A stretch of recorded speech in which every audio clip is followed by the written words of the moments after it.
Hey, what is going on, YouTube? Aaron here. We are back, ladies and gentlemen. And guys, we have the July update, the Skyward Endeavor patch notes for you guys. A little bit delayed, honestly, because last night I just didn't want to do this video. I ended up watching the Minions movie with the fiance and fell asleep. So, alas, here we are, a little bit delayed, but nonetheless, we have them. The too long didn't read version, the Grey Ghost campaign featuring the USS Enterprise, the Star Trek collaboration, I believe they're guises, I don't think they mentioned them, the US Independence Day event, Go America, early access, of course, early access always to the U.S. hybrid battleships, Winged Admiral calendar event with a new U.S. battleship commander, new arcade-type battles, 3 new rank seasons, balancing changes to carriers, a little nerf to most of them, and more. So, yeah, they're kind of still reducing carriers, further proving the point that they were overtuned, but alas, Aaron is right enough. He doesn't need to be right again. I'm just kidding. It's always nice when I'm right. But anyway, the Grey Ghost campaign, the USS Enterprise, one of the most historic ships throughout all of World War II. Definitely consider picking her up in terms of the historic value, as well as the Admiralty backing. I am not a huge carrier fan, so I will, of course, do my first look video for you guys, but I won't be playing her too much beyond that. Again, the campaign is always kind of worth it in terms of the rewards, Admiralty backing, but I know this is not going to be a popular one, but guys, we're grown adults. Like we talked about in my video a few days ago, if you don't like it, don't spend the money. Wargaming will definitely get the hint. And I don't really, again, want to make this video just me complaining or griping or whatever, but just stay tuned and we'll kind of get into it. But there's a lot of ways to spend money in this campaign or this update, but your best use, if you do enjoy this game, is to get the campaign. Your best use of money or doubloons is to get the campaign.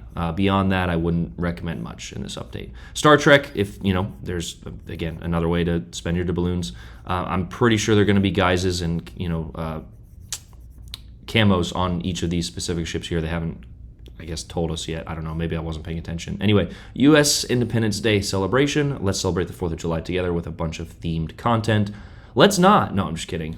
Go America. First of all, several new U.S. hybrid battleships are arriving in early access. Always, excuse me, always in early access, right? And that's just a way for Wargaming to get you to buy crates or the random bundles. So Golden Eagle skins, those are always cool. I have a lot of those camos turned off just because they're a little loud and obnoxious to me, but they are there. And then, of course, the Independium, that is this update's currency, just like throughout the different events in the past, the ice coins and all of that stuff, that will be this one. And here, the waves, excuse me, the Waves of Liberty random bundles. These random bundles will help you get enough Independium to purchase the Louisiana, which is the legendary tier hybrid, as well as the new skins, and you get a chance to get the cruiser, the tier 8 Vallejo. So I believe there's a few events to also get these Independiums, but of course leave it to Wargaming to spend your way to a new legendary ship. But alas, anyway, moving on. New U.S. hybrid battleships. These are fun, and I believe that the way these strikes work is it's similar to the Dutch cruisers. However, you do get torpedo planes, I do believe. Yeah, so a new powerful airstrike feature using torpedo bombers. So this could be a nasty little HE torpedo combo there if you could get the ships in the right spot. I have a feeling that these things are going to be very weak in terms of their airstrikes. If you can catch somebody sitting broadside, potentially, or getting into position, then maybe we need to know the ranges. We need to know a lot of other information. I will, hopefully Wargaming gives me the Louisiana. And on that note, on the Louisiana, this is your only chance to get the Louisiana until next summer. So again, it's just dangling a ship out there, and I know some people are going to get it, and if that's your business, if that's your thing, by all means go for it. I have spent, before I was a CC, I spent a ton of money that I shouldn't have on this game.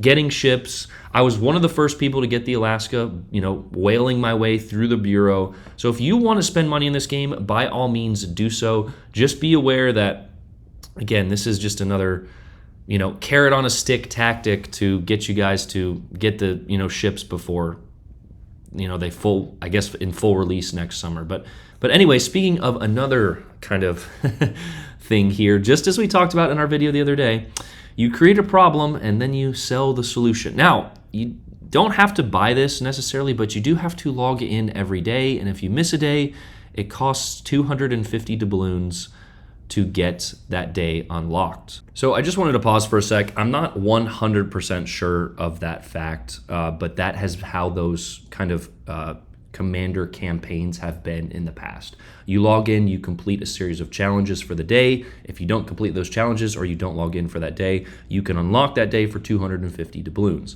That is simply to get the commander early. Usually they release the commander in full, in the store and in crates such after this update or in the following updates. But again, just wanted to put that information out there for you guys. So again, it's just, we know these tactics, they're already in the game, but this is the new commander with his base traits, and it does reduce the damage of bombs and torpedoes launched by aircraft at your ship by 16%.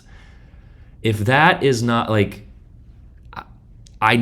knew it was coming, but you create a problem and then you sell the solution. I'm sorry. That is, listen, I've been on Wargaming side a lot, and I still am. I get whatever, sell your stuff. But that to me, is just the wrong way to do things.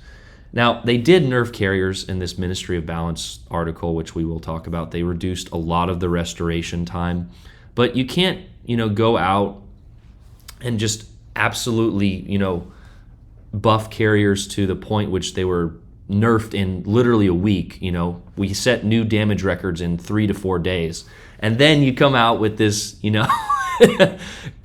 excuse me, you come out with this Winged Admiral calendar with a crazy new, not crazy, but a new commander to help reduce bombs and torpedoes. Anyway, moving on. He's got a lot of new traits, which is nice. I do like when the game is expanded, and the game, the game needs to grow. I'm not upset about these people just don't listen to my fucking videos when I talk. I'm not upset about these hybrids coming into the game.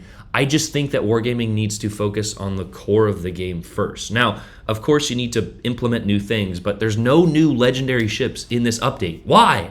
Well, I guess there is the Louisiana, but there's no base, there's no Hindenburg, there's no Kremlin, there's none of the ships that we've known to love. But anyway, this is, again, turning into a gripe video, so we'll stop that. New arcade battle type.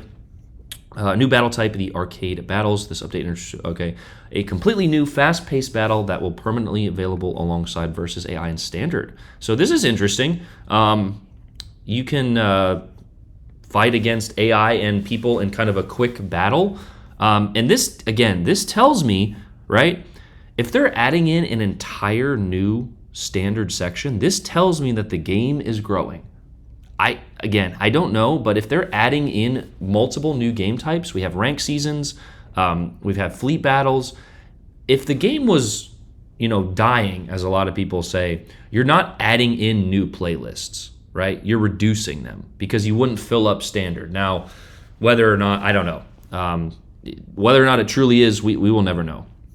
But anyway, ranked, you can get up to 3,600 steel, which is maybe a little bit more, I guess, than the past, but yeah, anyway. The too long didn't read of the buffs here is a buff to Tirpitz. Thank God. I don't know what takes the balancing department so long.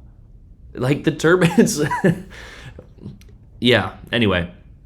But alas, here we are at the balancing changes, so we're going to go ahead and look at that. Buffs to Vallejo as well as Tirpitz B, which is kind of self-explanatory. But here are all of the nerfs to the carriers. For the most part, every carrier got a nerf to its restoration time, which was tremendously needed. printing out planes like that, part of the skill as a carrier, in my opinion, was not getting your planes shredded by AA.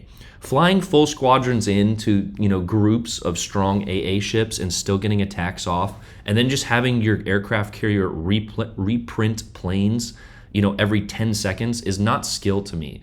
That's like, going in and, getting smashed by HE and losing your torpedo tubes, and you can just, print new ones. That's not skill to me. But anyway, that is what majority of this balancing article is.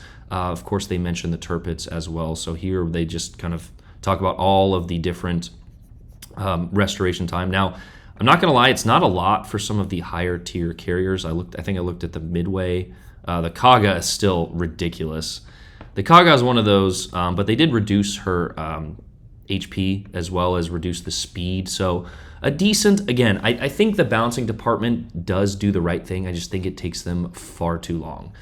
And again, why Colombo wasn't nerfed? Don't know. Why there's not been a mass buff to a lot of the other ships? No idea. But anyway, we will get this video out to you guys. It's pretty early here. Yeah, here's the nerf to the Midway. So I hope you guys didn't, mind me griping throughout that video. But again, a lot of this stuff is just, listen, Wargaming, sell your shit, man. But just, I don't know, don't create a problem and then sell the solution. I guess that's business 101. Anyway, but that's the video, guys. I hope you guys enjoyed that. Let me know what you think in the comments below. Love you guys. I'll see you maybe tonight. I'm out. Peace.